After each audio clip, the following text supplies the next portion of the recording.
Queridos estudiantes, este año todos y todas hemos vivido un año de catástrofe, declarada por el presidente de la República un 18 de marzo del presente año, que implica un estado de excepción constitucional, donde se limitan algunos derechos, por ejemplo el derecho a desplazarse libremente, al declararse un toque de queda, o también fue necesario, ¿no es cierto?, ocupar recursos que estaban destinados para otros fines para poder ir en ayuda de la ciudadanía debido a esta crisis social provocada por una pandemia.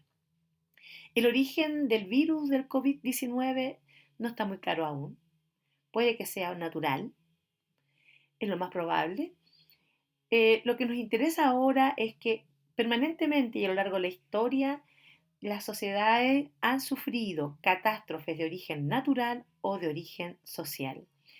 En ambos casos, las consecuencias las vivimos todos, todas. Lo interesante es comprender que frente a la pregunta, ¿quién acude en ayuda de la ciudadanía cuando esto ocurre? La respuesta que la sociedad ha dado es el Estado. Y con él, ¿no es cierto?, la posibilidad de que los derechos humanos que vienen evolucionando, particularmente y con mucha fuerza desde el siglo XX, estos derechos hoy día están garantizados a partir de una constitución. Y la constitución obliga, ¿no es cierto?, a los estados que han ratificado los derechos humanos de diferente índole a proteger a la ciudadanía. En este caso nos interesa especialmente el derecho a la seguridad social, que implica que cuando ocurre una catástrofe, independientemente de su origen, el Estado debe ir en ayuda de la ciudadanía. Queridos estudiantes, los invitamos entonces a trabajar la guía número 8, en donde educación ciudadana y ciencias para la ciudadanía se unen para dar una visión desde el enfoque de derecho unido al enfoque científico para comprender los efectos que puede traer las catástrofes, pero también quién debe proteger a los ciudadanos de dichas catástrofes. El objetivo de aprendizaje para ciencias de la ciudadanía es analizar a partir de modelos riesgos de origen naturales o provocados por la acción humana en su contexto local, como aludes, incendios, sismos, erupciones volcánicas, tsunamis e inundaciones, entre otros, y evaluar las capacidades existentes en la escuela y la comunidad para la prevención, la mitigación y adaptación frente a sus consecuencias. Ustedes me imagino que recordarán que cuando están en la escuela siempre hacemos simulacro, ¿no?, por si hubiese algún terremoto, algún incendio, porque efectivamente hay planes de prevención de riesgos en las escuelas, en las instituciones de todo tipo, ¿no?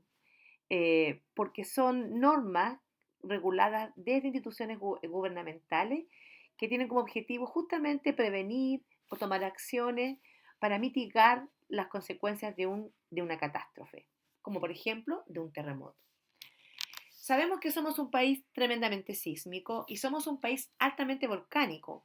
Más de 2000 volcanes tenemos en nuestra cordillera, son más o menos 50 activos, por lo tanto siempre en nuestro país, en alguna que otra región, se están corriendo ciertos riesgos de tipo de desastre natural. Pero, ¿cómo se pueden definir estos riesgos naturales? Bueno, existen diferentes tipos de riesgos naturales.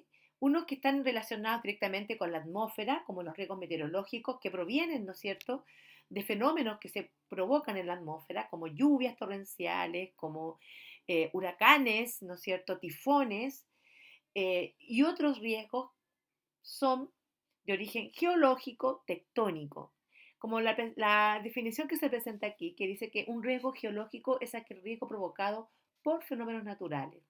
Son originados directamente por la dinámica de los procesos geológicos, entendiendo que nuestro planeta entero es una gran roca que se está permanentemente ajustando, que está conformado por capas, ¿no es cierto?, desde un núcleo central rodeado por capas menos sólidas, por otras más sólidas, otras mucho menos sólidas y finalmente la corteza terrestre.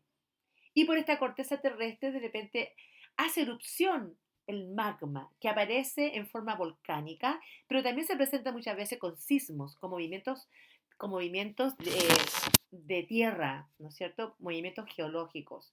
Aquí es tremendamente relevante pensar y constatar que nuestro planeta es un sistema vivo, que está en permanente cambio y que nosotros, habitantes del planeta, siempre, históricamente, estamos en riesgo de que se produzca algún fenómeno natural, ya sea de origen geológico o de origen atmosférico.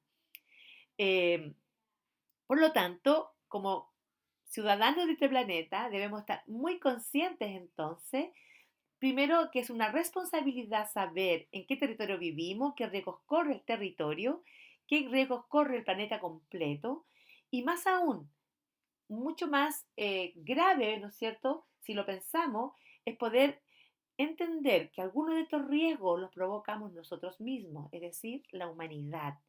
Y si juntamos los riesgos naturales con aquellos provocados por el hombre, uy, la cosa se nos pone un poquito más seria. El riesgo social entonces lo puede sufrir una persona, un grupo o una comunidad y está provocada por distintas causas que tienen un origen social y que vulneran el estado de bienestar físico, mental y social de una persona o de un grupo o de una comunidad entera.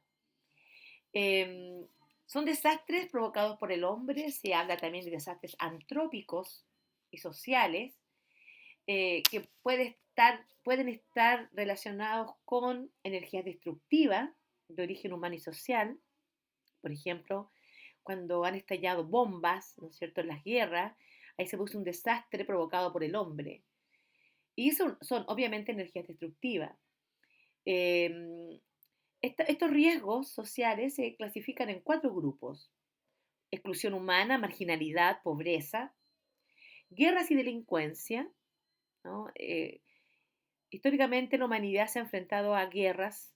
En estos tiempos los que vivimos no es, no es, una, no es algo de lo que estemos exentos, ¿no es verdad? Vemos permanentemente que en distintas partes del planeta surgen estallidos o conflictos internos, como guerras civiles o conflictos externos entre países, delincuencia, corrupción, mal manejo de recursos y desechos. Ahí está la relación que tienen estos riesgos sociales provocados por problemas de contaminación y de malas prácticas industriales, por malas políticas de los gobiernos que han permitido el desastre que provoca todo tipo de contaminación en el planeta, al borde, ¿no es cierto?, de colapsar el planeta, accidentes, ¿no?, generados por el hombre.